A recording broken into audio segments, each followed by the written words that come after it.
This call is now being recorded. وتب علينا التواب الرحيم وهداية نسأل. لا حول ولا قوة إلا بالله. اللهم محمد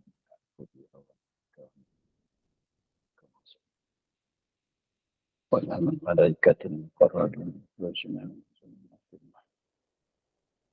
وافتح علينا أبواب رحمتك وعلينا رب اشرح لنا صدرنا ولساننا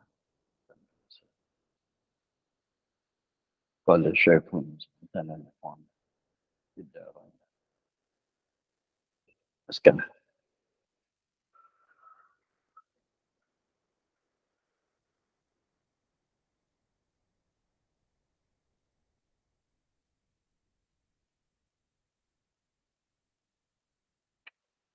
مقرر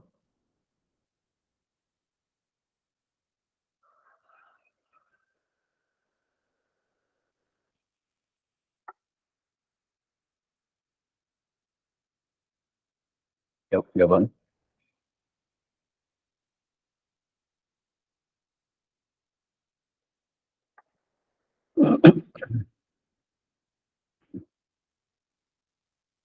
Faidatun. Wajib atas wali mengajar akan kanak-kanak barang yang wajib dan yang mustahil dan yang harus bagi Allah Ta'ala dan bagi Rasulnya dan segala qawaid al-Islam. Demikian lagi wajib atas suami mengajar akan isterinya dan makhdum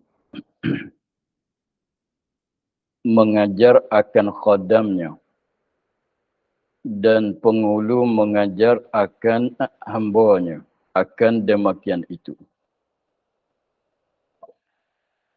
Faidatun, ini suatu faidah. Wajib atas wali, dikandaki wali di sini ibu dan bapa.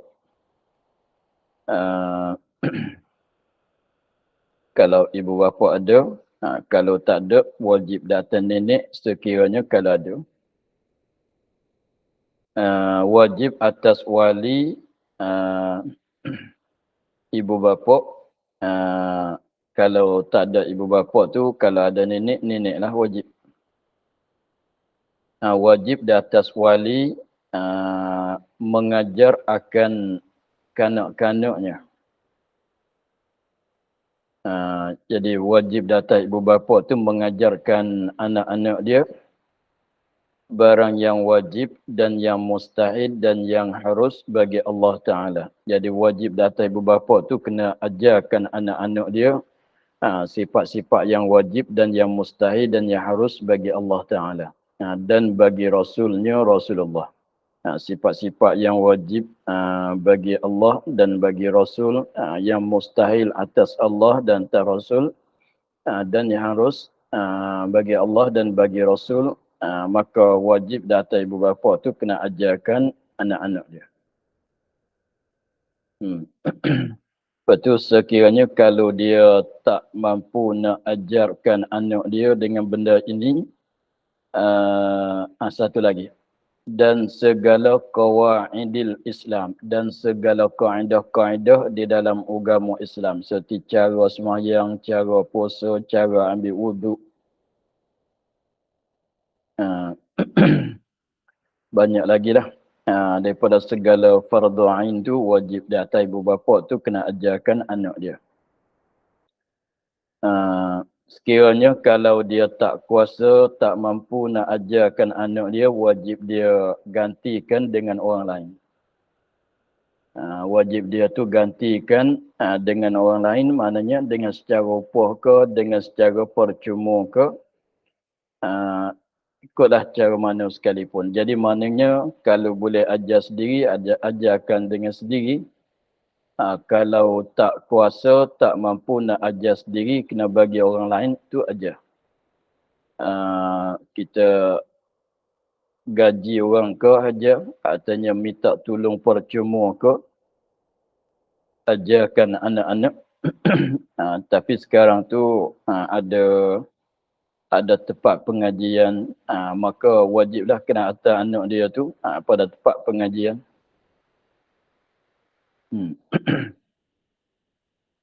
Sekiranya kalau tidak beritahu kepada, tidak mengajar, tidak beritahu, tidak buat apa-apa cara boleh tahu kepada anak dia perkara yang tersebut tu, maka berdosa di atas ibu bapa.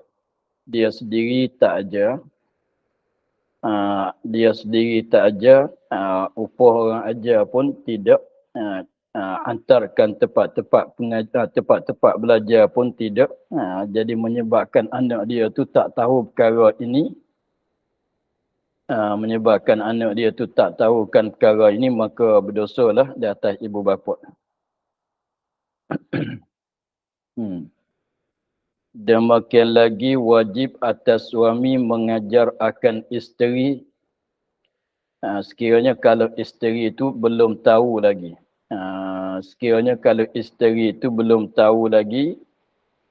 Dengan perkara yang tersebut ialah perkara yang wajib, yang mustahil, yang harus bagi Allah dan bagi Rasul dan segala qawaidil Islam, maka wajib di atas suami mengajar akan isterinya. Maka sekiranya kalau isteri itu tak tahu lagi, contohnya isteri dia tu tak belajar lagi, artinya tak pernah belajar benda ni, duduk kat ibu bapa dia pun tak pernah ajar benda ni. Apabila kahwin dengan dianya, terdapat isteri dia tu tak tahu benda ni, maka wajib dia kena ajar. Artinya isteri dia tu mu'allaf, baru masuk Islam, maka dia kena ajar. Itu wajib di atas suami, mengajar. Tapi kalau dia tak mampu nak ajar, kena cari yang lain gantilah. Kena bagi isteri dia belajar kepada sama siapa-siapa yang sepatut boleh belajar.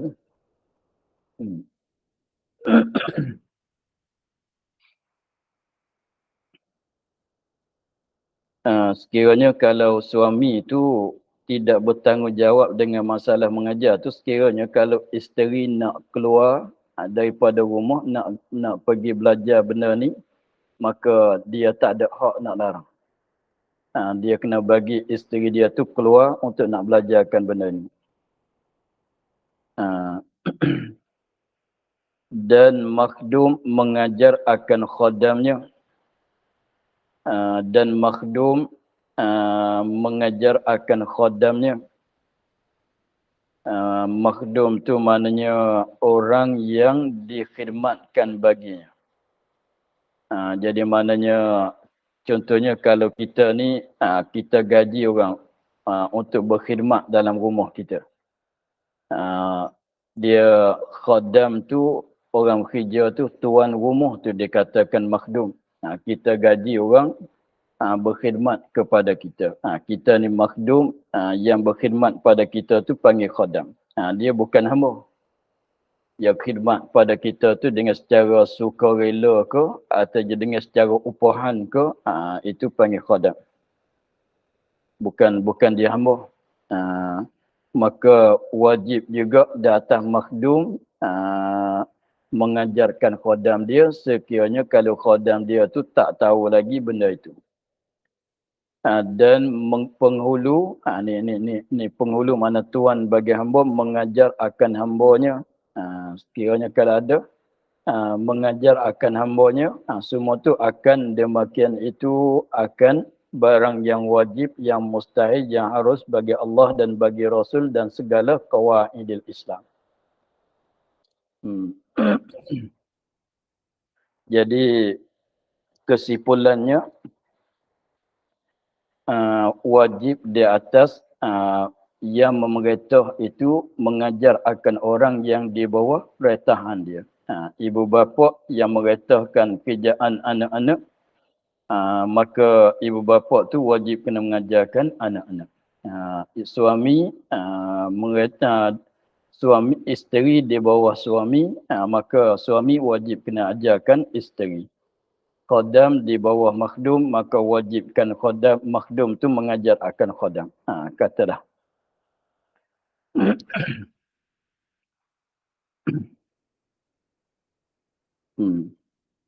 Bermula hakikat ma'rifah Allah itu bermula hakikat ma'rifah Allah itu. Nak aulanya ma'rifah saja. Ma'rifah saja. Memanglah pada bahasan kita tu wajib di atas kita orang mukallaf ma'rifahkan Allah, mengenalkan Allah. Sebagaimana kata dulu tu wajib di atas tiap-tiap orang mukallaf mengenal akan Allah. Mana mengenalkan Allah bahasa Arab panggil ma'rifatullah. Maka mengenalikan Allah dengan secara mengenali akan sifat-sifatnya yang wajib, yang mustahil, yang harus, maka itu dikatakan mengenalkan Allah. Maka apakah makna hakikat ma'rifah itu? Bermula hakikat ma'rifah itu, comel begitu. Bermula hakikat ma'rifah itu,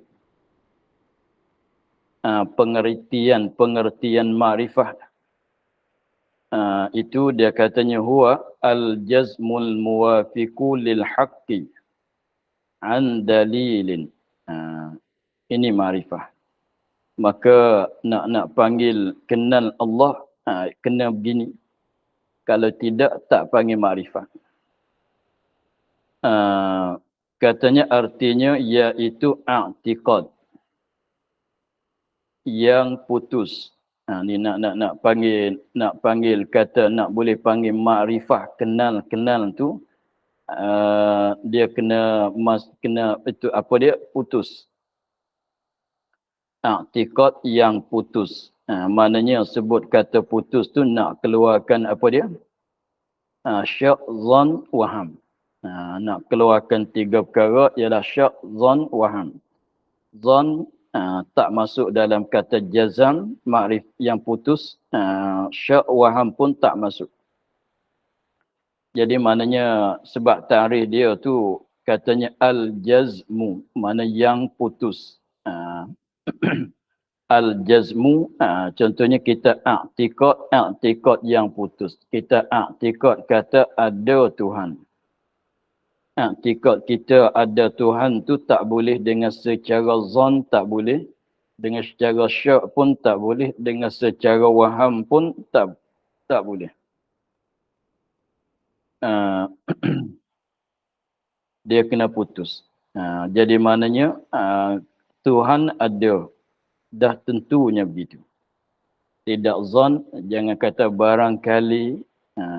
Barangkali ada, itu tak jazam. Ada betul. Jazam. Kalau tak jelas tu, dia tak panggil jazam. Tak panggil makrifah. Lagi pula dia katanya, i'tiqad yang putus, yang muafakat dengan bagi yang sebenar, yang muafakat berbetulan. Yang muafakat mana yang berbetulan bagi yang sebenar. Bagi yang sebenar maknanya bagi betul dengan yang sebenar, yang pada wakil.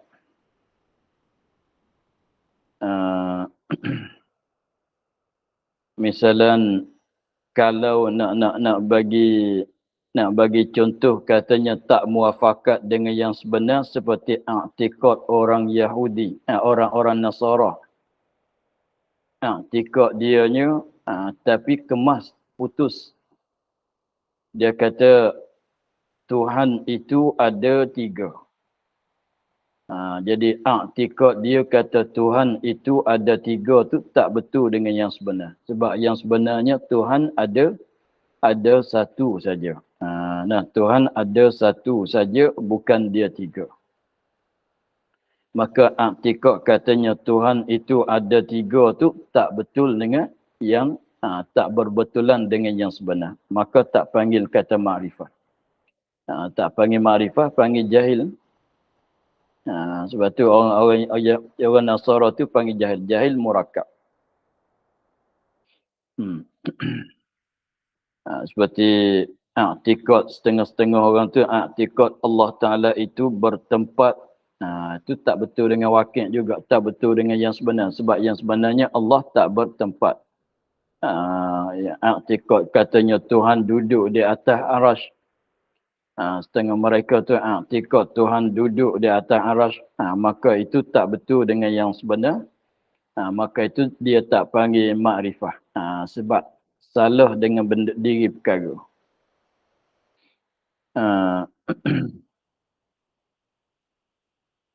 Kita tengok di tepi itu dia tulis qauluhu lil haq. Dia tulis qauluhu lil haq. Mana yang sebenar tu lah. Katanya dan makna hak itu seperti kata as-sa'du. Dikandaki as-sa'du di sini ialah Sa'duddin. As-Sa'du kena atas namanya Sa'duddin At-Taftazani. Nama dia nama penuh tu ringkas. As-Sa'du yakni Sa'duddin At-Taftazani. Seperti kata As-Sa'du ni Sa'duddin At-Taftazani. Hak mengikut kataan bagi Sa'duddin At-Taftazani iaitu hukum yang muafakat bagi wakil. Hukum yang muafakat bertentang dengan wakil dan nafsil amri. Dan dikehendaki dengan wakil dan nafsil amri itu katakil ilmu Allah. Katakil luh mahfuz. Maknanya muafakat dengan wakil dengan nafsil amri itu maknanya nafsil amri itu apa dia? Setengah katanya pengetahuan Allah. Setengah katanya yang ditulis pada luh mahfuz. Maknanya kita tahu betul dengan yang Tuhan tahu. Benda yang kita tahu bertentang dengan yang Tuhan tahu. Itu maknanya kita tahu betul dengan wakil. Jadi kalau Allah tahu kata ada, kita tahu kata tak ada. Maknanya kita tahu tak betul dengan wakil. Itu satu kaum. Yang kedua dia kata wakil ni nafsil amri, artinya wakil sini ialah perkara yang ditulis pada luh mahfuz. Perkara yang ditulis pada luh mahfuz. Perkara yang ditulis pada luh mahfuz. Maknanya apabila kita tahu suatu perkara betul bermuafakat berbetulan dengan apa yang ditulis pada dengan yang ditulis yang dicatat pada lauh mahfuz, itu maknanya tahu kita betul dengan wakil. Tahu kita betul dengan wakil. Begitu. Jadi maknanya di sini ada khilaf di antara dua kaul pada tafsirkan makna wakil artinya nafsil amri itu. Setengah kata dikarenakan nafsil amri atau wakil itu kenapa ilmu Allah, pengetahuan Allah. Jadi mana nafsil amri ialah perkara yang Tuhan tahu. Wakil itu maknanya perkara yang Tuhan tahu. Jadi maknanya betul muafakat dengan wakil, itu panggil sebenar. Jadi wakil itu apa dia wakil? Wakil pun boleh panggil, nafsil amri pun boleh panggil. Satu benda. Wakil pun panggil, nafsil amri pun boleh dipanggil. Lepas tu wakil dan nafsil amri itu kenapa apa dia? Kenapa ilmu Allah. Maknanya pengetahuan Allah. Setengah kata begitu, setengah katanya lauh mahfuz maknanya perkara yang ditulis pada yang dicatat di lauh mahfuz. Lepas tu nak panggil sebenar, nak panggil hak, nak panggil sebenar tu maknanya maknanya berbetulan dengan lauh mahfuz atau berbetulan dengan ilmu Allah. Itu panggil sebenar. Sebenar, betul, begitu. Benar, betul, sebenar, betul, itu panggil hak. Kalau tak berbetulan, itu salah. Tak berbetulan, itu kita panggil salah. Salah tahu. Seperti wakilnya yang sebenarnya ilmu pada pengetahuan Allah Ta'ala tahu kata dia tak bertempat. Dia tahu kata dia ni tak bertempat. Tapi setengah orang tu dia tahu dia i'tikad kata Allah bertempat duduk di atas arasy. Maka itu tak berbetulan dengan waqi', tak berbetulan dengan pengetahuan Allah Taala. Jadi maknanya nak panggil kata ma'rifah yang wajib di atas kita orang mukallaf kena ma'rifahkan Allah itu. Satunya i'tikad. Satu i'tikad tu dikait dengan kata yang putus. Yang keduanya dikait dengan kata muafakat. Yang muafakat yang berbetulan bagi yang sebenar. Apa tu? Satu lagi. Yang jadi nak tambah, yang jadi daripada dalil, nak gitu, yang jadi daripada dalil, yang jadi daripada dalil, bukan jadi daripada, yang jadi yang hasil. I'tikad itu daripada dalil. Yang jadi daripada dalil makna yang jadi, yang datang i'tikad itu daripada dalil. Yang jadi daripada dalil makna yang datang, yang jadi, yang datang i'tikad itu daripada dalil. Bukan datangan i'tikad tu daripada dengar orang cerita, itu tak panggil makrifah lagi. Itu tak panggil makrifah lagi. Kalau setengah orang tu dia kemas. Kalau tanya Allah Tuhan ada ke tidak, dia katanya ada. Pegangan kata Allah ada tu i'tikad. Pegangan kata Tuhan ada tu itu i'tikad. Pegangan kata Tuhan ada tu i'tikad. Lepas tu putus ke tidak? Kalau tanya dia kata tak ada ihtimal, tak ada syak, tak ada zon, tak ada waham. 100% dia pegang kata Allah Tuhan tu ada. Itu jazam, itu putus. Lagi pulanya pegangan dia, i'tikad dia, pegangan dia kata Allah Tuhan ada tu, betul dengan yang sebenar. Betul dengan yang sebenar. Muafakat dengan yang waqi', dengan hak, dengan yang sebenar. Tak habis lagi tu, tak boleh panggil makrifah lagi. Maka tahu dia, i'tikad dia kata Allah ada tu, itu daripada dalil. Jadi pegangan dia kata Allah ada, Tuhan ada, itu tak dapat tidak kena mari daripada, datang daripada, hasil daripada dia berdalil. Kalau katanya, kalau kita tanya, engkau kejap bahwasanya Allah Tuhan itu ada, dapat daripada mana? Dia katanya dapat daripada dengar guru-guru mengajar. Lepas tu tanya dia, mana dalil ada Tuhan? Tak tahu juga. Tapi dengar dah berpuluh-puluhan guru beritahu katanya Allah Tuhan ada. Jadi dia kejap dengan sebab dengar beberapa guru ceritanya begitu. Maka itu maknanya kalau tanya mana dalil, kau tahu ke tidak dalil dia apa? Dia jawabnya saya tak tahu dalil. Maka itu tak lepas, tak masuk di dalam kata ma'rifah lagi. Apabila tak masuk dalam ma'rifah lagi, maka masih berdosa lagi dia. Kalau dia tak usaha belajar, maka berdosalah dia. Kalau dia tak tahu dalil bagi i'tikad dia, pegangan tiap-tiap pegangan dia tu, kalau dia tak tahu dalil, maka tak lepas lagi lah dia tu daripada tak dapat makrifah lagi dia. Cumanya di situ tu ada khilaf ulama. Kalau dia tahu, dia kejap, i'tikad tu dah kejap, i'tikad tu dah putus. Lagi pulaknya betul dengan waqi', tetapi dia tak tahu dalil. Maka khilaf ulama bahwasanya iman dia tu sah ke tidak. Sebab orang ni masih jadi orang mukallif, orang muqallid, bukan orang makrifah tak. Maka khilaf ulama bahwasanya iman dia tu sah ke tidak.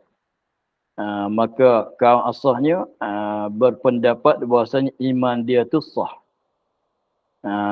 Nah, walaupun dia tak tahu dalil tapi iman dia tu sah, tetapi diri dia tu tilik pada iman tu sah ke tidak, jawabnya iman tu sah. Mana dia orang mukmin lah. Maknanya dia tu orang mukmin lah. Sebab tilik kepada kata dia tu dah kejap. Dah jazam, dah putus. Lagi pulanya i'tikad dia kata Tuhan ada tu betul dengan wakil, betul dengan yang sebenar, berkebetulan dengan yang sebenar. Maka tilik kepada betul, lagi pulanya putus, maka dihukum kata sah iman dia. Tetapi tak lepas daripada berdosa. Tak lepas daripada salah, tak lepas daripada berdosa. Berdosa di mana? Sebab dia tak usaha untuk dapatkan dalil. Sebab dia kalau tak pandai dalil, kalau tak tahu dalil, dah masuk dalam makrifah ke belum? Belum lagi. Jawabnya belum lagi masuk di dalam makrifah. Maknanya tak dapat makrifah lagi. Cumanya ulama tilik kepada ka'asah, dia tilik kepada i'tikad dia tu pegangan Tuhan ada, Tuhan sedia tu i'tikad yang putus, lagi pula betul dengan wakil. Lalu tu tilik ke situ maknanya tilik ke situ maknanya iman dia tu dah sah. Tetapi berdosa sebab tidak pandai dalil. Tak tahu dalil. Kenapa tak tahu dalil tu masih berdosa lagi? Sebab wajib makrifah. Tak tahu dalil, tak jadi makrifah. Dia nak jadi makrifah tu tiga perkara. I'tikad ada kaitan dianya tiga perkara. Satu, i'tikad nak jadi maknanya nak jadi makrifah ni. Nak jadi makrifah ni kena i'tikad dia tu kena ada tiga perkara. Satu yang putus, yang keduanya muafakat bagi yang sebenar, yang tiganya jadi daripada dalil. Gitu. Jadi maknanya kalau tak tahu dalil tu tak jadi makrifah lagi lah. Jadi sebab tu Ka'asah katanya kalau orang mukallid dia sebenarnya orang mukallid ni bukan orang makrifah lagi. Padahal wajib di atas kita orang mukallaf ma'rifahkan Allah. Wajib atas orang mukallaf memakrifahkan, mengenalkan Allah. Maka nak jadi makrifah tu tak dapat tidak kena tahu dalil. Kalau tak tahu dalil, kalau tak tahu dalilnya, maka tak jadi makrifah. Tak jadi makrifah, padahal makrifah tu wajib di atas kita. Lepas tu kita tak tahu dalil lagi. Maknanya tak jadi makrifah lagi, maknanya dalil dalam berdosa lagi lah. Lepas tu nak buat macam mana? Usahalah. Walaupun dah kejap, i'tikad kata Allah ada, betul dengan wakil. Usahalah untuk nak dapatkan dalil. Usahalah untuk nak dapatkan dalil. Apabila kita tahu dalil, maka jadi katanya daripada dalil. I'tikad kita datang daripada dalil. Walaupun kali yang pertama kita memanglah awal-awal kita mukallid. Siapa-siapa sekalipun awal-awal dia tu mukallid. Sebab kita tu pada masa dulu dengar ibu bapa cerita, kita orang Islam ada Tuhan namanya Allah. Begitu ya kitanya tak tahu pun dalil. Lama-lama belajar pula sekolah kat mana. Tahu kata Allah Tuhan kita ni ada Tuhan kita ni sedia. Tuhan kita ni kekal, Tuhan kita tak sama dengan makhluk, tak serupa dengan makhluk. Itu taklid. Tapi kita kejap. Belum pada masa dulu belum pada kita nak mulai belajar. Taklid lah. Jadi maknanya nak mulai, kita biasanya orang kitanya mulai daripada taklid dulu. Lepas tu apabila dia belajar dalil, dia dah tahu dalil, lepas daripada taklid. Jadi dapat makrifah 100%. Maka di situlah lepas daripada berdosa. Tetapi apabila kita soalnya macam mana kita nak tahu dalil, maka setengah orang tu dia boleh fikir sendiri. boleh berdalil sendiri. Seperti yang cerita dalam kitab Aqidatun Najin tu. Setengah orang tak belajar pun dia dapat fikir kita ni ada Tuhan ke tidak? Dia jawab macam mana tak ada Tuhan? Kalau tak ada Tuhan macam mana saya nak jadi gelap cerah bumi ni? Siapa yang nak menurunkan hujan? Siapa nak mengadakan saya? Tu dia dah tahu kalau tak ada Tuhan macam mana saya nak ada? Tak ada orang nak buat saya. Kalau begitu kena ada Tuhan. Tu dah tahu dalil tu. Dah tahu dalil. Tu dah makrifah dah. Jadi maknanya setengah orang tu dia dapat berfikir dengan sendiri. Setengah orang tu tak kuasa nak fikir sendiri, kena ada orang tunjuk dan ajar pada dia. Itu kena belajar. Tetapi kalau dia dah berfikir, kalau dia dah dalam masa belajar, tapi belum nampak lagi, itu tak salah. Itu tak berdosa. Dan dengan mana katanya kalau tak tahu dalil itu tak lepas pada berdosa tu, maknanya dia tak tahu dalil serta dia tinggalkan belajar. Dia tinggalkan belajar, dia tinggalkan berfikir tentang cari dalil. Kalau dia dalam usaha untuk nak tahu dalil, dia dalam masa belajar, walaupun tak tahu dalil lagi tu tak salah, tak berdosa. Sebab kita ni nak tahu dalil tu daripada anugerah Allah Ta'ala. Yang kitanya ialah yang mampu bagi kitanya, yang jadi kekuasaan bagi kitanya, belajar usaha saja. Usaha memikir, usaha belajar untuk nak nampakkan dalil. Tetapi kalau kita katanya kita dah belajar, dah mulai belajar, dah mulai usaha untuk nak nampakkan dalil, tapi Allah Ta'ala tak bagi nampak lagi. Tapi kita di dalam usaha belajar, maka dah lepas daripada berdosa. Yang katanya berdosa tak tahu dalil tu, maknanya dia tak tahu dalil. Dia tak tahu dalil. Tikak dia tu dah putus. Tikak dia dah betul dengan wakil. Berdosa dengan sebab dia tak tahu dalil. Berdosa dengan tak tahu dalil tu, berdosa tu bila? Apabila dia tidak usaha untuk nak tahukan dalil. Apabila dia berdosa, apabila dia tinggal, dia tak buat, dia tak belajar untuk nak tahukan dalil. Itulah tepat kata berdosa. Tetapi kalau dia dah usaha tapi belum tahu lagi. Dah belajar, tak nampak lagi. Dah belajar, tak faham lagi. Maka, tapi di dalam selama mana dia tak tahu dalil, dia tak boleh berhenti belajar. Kalau dia tak tahu dalil, apabila dia tak belajar, serta dia tak belajar, di situlah berdosa. Tetapi kalau dia tak tahu dalil di dalam usaha untuk nak tahu dalil, maka lepas dia daripada berdosa. Sebab yang wajib di atas kitanya, walaupun kita cakap ma'rifatullah, wajib kena kenal, tapi mana wajib kita kena usaha untuk nak mengenalkan Allah.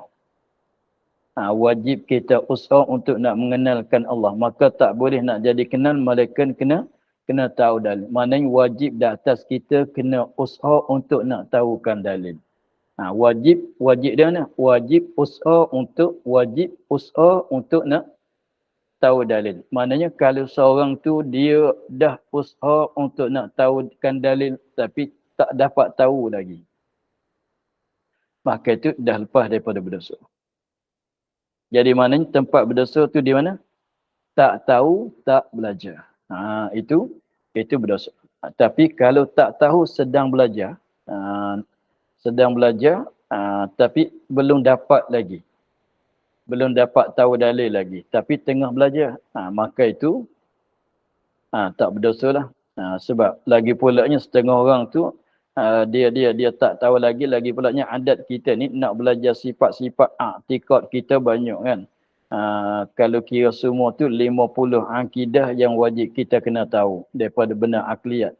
Maka nak belajar 50 perkara dalam masa yang sebetul-betul ni tak boleh jadi juga. Kena belajar satu. Kena pakai masa juga. Jadi mana kita walaupun kita tak tahu, dalil lagi tapi kita di dalam belajarkan maka dan lepas pada benda tersebut. Gitu. Lepas tu dikarenakan dalil tu ialah dalil ijmal. Dalil ijmal. Tahu dalil ijmal dah cukup. Sebab setengah orang tu dia tak nanti pandai urai ke orang. Dia tahu sendiri kalau dia orang tanya Tuhan ada ke tidak? Dia jawab kata macam mana tak ada Tuhan pula? Mesti ada lah. Mesti ada lah. Dah. Lepas tu tanya dia mana dalil? Kau tahu daripada mana kata Allah tu ada, Tuhan tu ada? Dia pun jawab, tengok gelap cerah ni. Dia katanya, diri saya ni lah sekejap lapar, sekejap kenyang, sekejap sakit, sekejap apa, jadi begitu berubah begini. Itu mana ada Tuhan yang meretahkan diri saya. Tu dah jadi. Dah jadi. Walaupun kalau dia janji dia tahu, walaupun dia tak pandai nak cerita ke orang pun, dah jadi. Dah jadi dah memadai.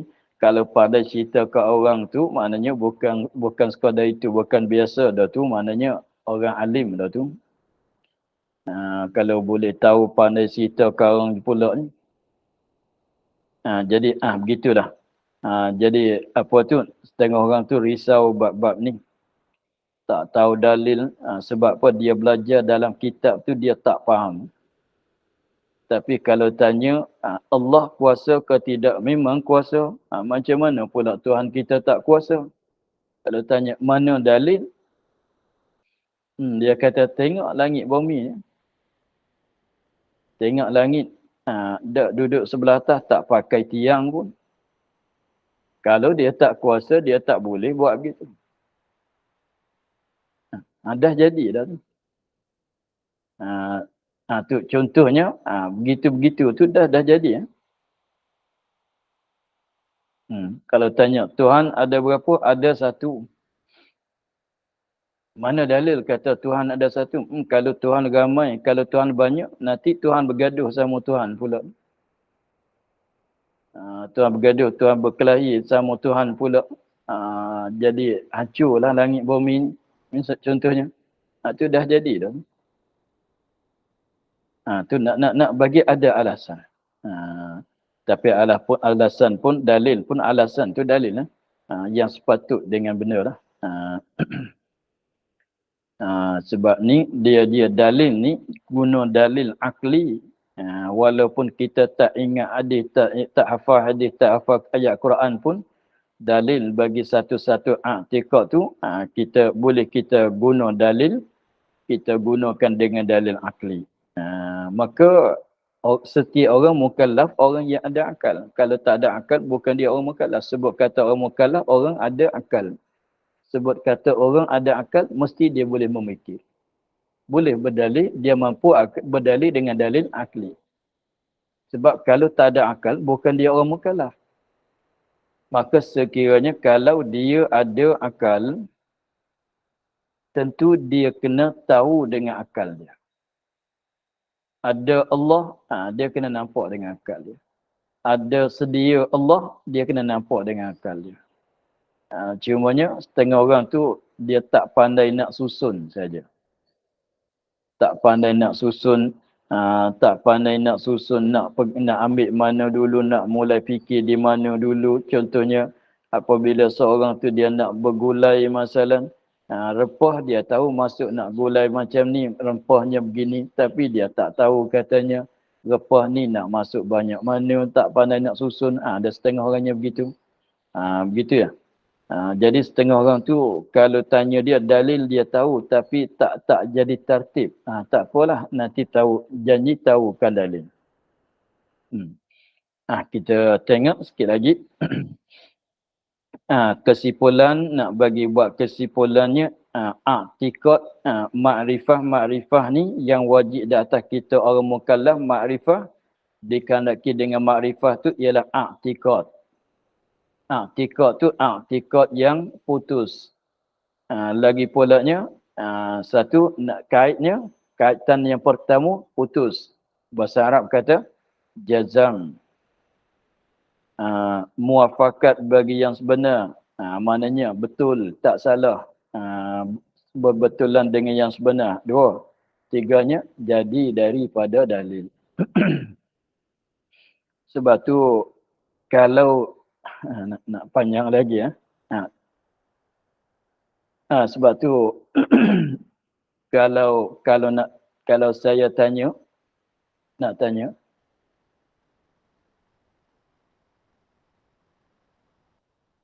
kalau kita sembahyang, kalau kita sembahyang, kita jadi makmum orang. Nak tanya, saya nak tanya, kita sembahyang jadi makmum orang, lepas tu kita kita duduk di depan imam, sah ke tidak? Imam belakang, kita makmum duduk di depan dia. Sah ke tidak? Tentu jawab kata, tidak sah. Makmum di depan, kita jadi makmum, kita duduk di depan imam. Tentu jawab katanya, tidak sah. Itu tidak sah yang kita jawab tu, i'tikad kita dah.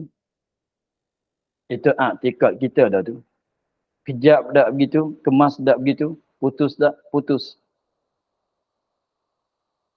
Barangkali batal, tak, tentu batal. Tu jazam dah. Lagi pulanya, pada dakwaan kita, muafakat dia yang sebenar. Betul dah tu. Hukum kata batal tu. Lepas tu nak tanya satu lagi. Tahu kan? Tahu kata batal kan? Mana dalil? Mana dalil? Katanya kalau makmum duduk di depan imam, semayang makmum tu tidak sah. Batal semayang. Semayang tidak sah. Mana dalil? Tentu jawab saya tak tahu. Jadi tak tahu dalil lah kita.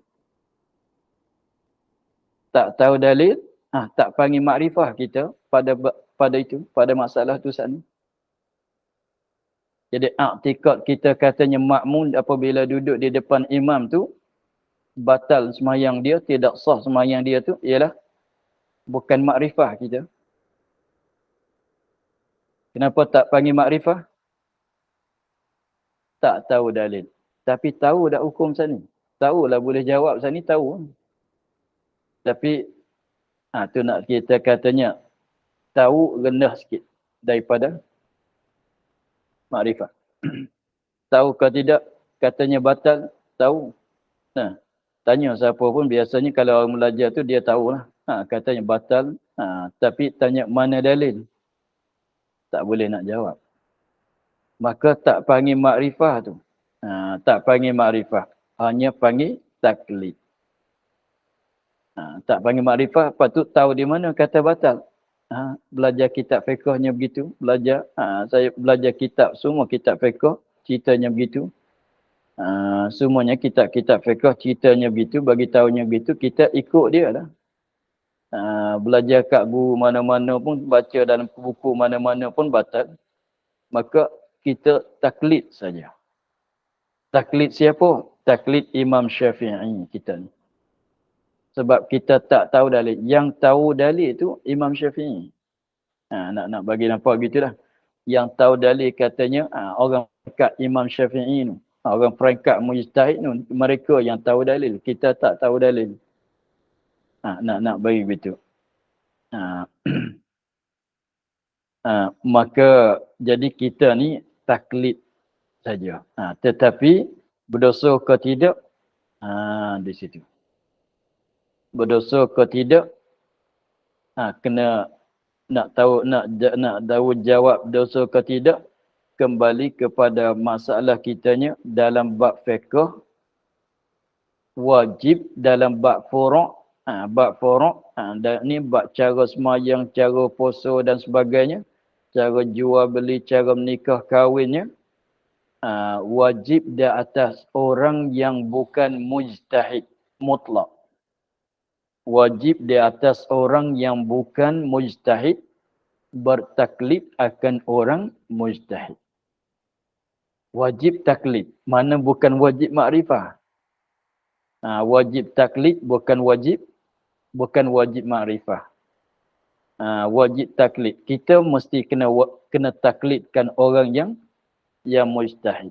Lepas tu pilihlah nak ikut mujtahid yang nama Imam Syafi'i ke, nak panggil yang nama Imam Maliki ke. Itu serah kepada kita pilih lah. Tapi kita sekarang terpilih dengan Imam Syafi'i. Dah memadai. Sebab disuruhkan kita taklid mana-mana seorang daripada orang mujtahid. Tak, itu maknanya tak boleh kita nak tahu sebab kita ni dengan ilmu kita tak mampu nak berdalil. Jadi maknanya wajib taklid pula di situ. Kalau begitu masalah saat ni katanya makmum apabila duduk di depan imam tu batal semayang, tahu ke semuanya kata batal, tapi dalil tahu ke tidak? Tak tahu dalil. Maka tak salah lah tak tahu dalil. Sebab tak wajib tahu dalil. Hanya wajib kita ikut. Dia kata batal-batal.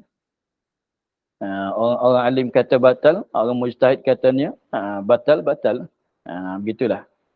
Sebab tu tak tahu dalil pun dalam bab sembahyang tu kita belajar kitab fiqh mana sekalipun, tengok kita belajar, kalau belajar kitab buyah masalah kitab mana-mana kitab fiqh cara bab solat, cara bab mana, jarang nak sebut dalil bagi kita dengar. Sebab apa? Sebab dalil tak perlu. Dalam bab faraq dalil tak perlu. Tak perlu maknanya tak masuk dalam wajib tahu. Sebab kita yang wajib kitanya sekadar taklid saja.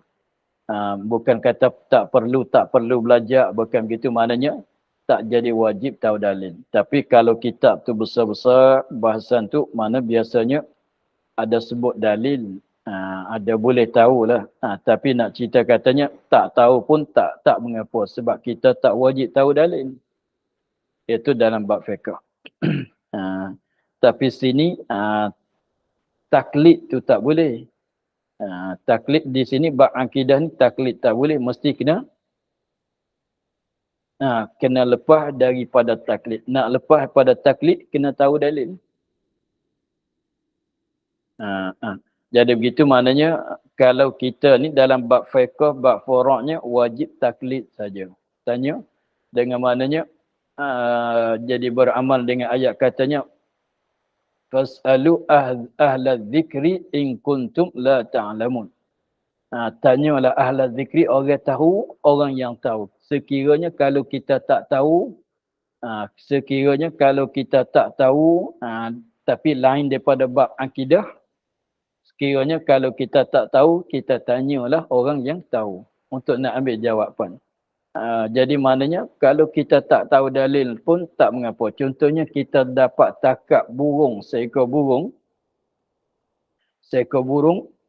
daripada hutan, maka kita tak tahu katanya halal ke tidak. Besarlah juga seekor burung tu, ingin rasa nak makan. Tapi tak tahu halal ke tidak. Pergilah tanya orang yang alim. Tanya, Ustaz, burung ni halal ke tidak? Dia jawab katanya halal. Boleh sembelih makan dah kita. Lepas tu tanya, mana dalil? Tak payah tahu. Dia cerita kata dalil. Dia cerita kata halal, balik makan lah kita. Tak payah. Ustaz ambil di mana, ayat mana kata halal burung ni? Hadis mana kata halal burung ni? Tu tak sampai tahu begitulah. Tak sampai begitu. Dia cerita kata halal, boleh makan. Sebab apa dia? Taklid. Lepas tu tak payah tanya pula. Ustaz kata halal burung ni, Ustaz tengok kitab mana? Hadis mana? Ayat mana? Tak sampai begitu. Sekiranya Ustaz betul-betul lah. Jangan Ustaz tipu pula. Begitulah.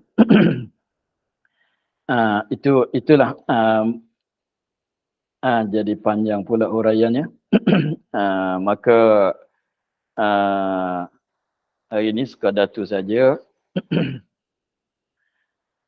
Kita insyaAllah minggu depan kita sambung pada kata maka keluar dengan jazam itu syak, zon, dan waham.